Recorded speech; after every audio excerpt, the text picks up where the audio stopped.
Warga Pulau Alalak dan Pulau Sewangi, Kecamatan Alalak, Kabupaten Barito Kuala, mengalami keracunan massal pada Sabtu 26 Februari 2022 malam.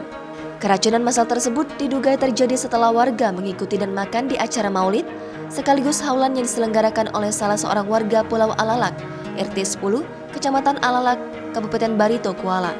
Acara tersebut sejatinya digelar sehabis salat zuhur pada Sabtu 27 Februari 2022, sekitar pukul 13.00 waktu Indonesia Tengah.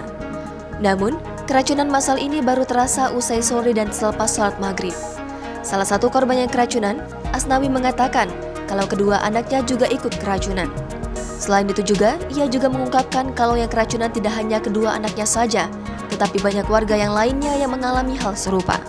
Hal itu terlihat mobil ambulans dan mobil relawan emergency silih berganti datang mengantar korban yang keracunan pada Sabtu malam.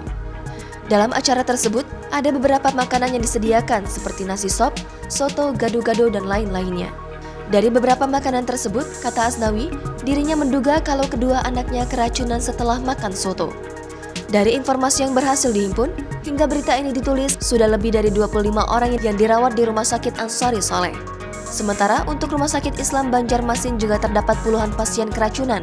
Namun untuk data pasti orang keracunan masih dalam tahap penyelidikan. Jangan lupa subscribe, share, komen, dan like ya!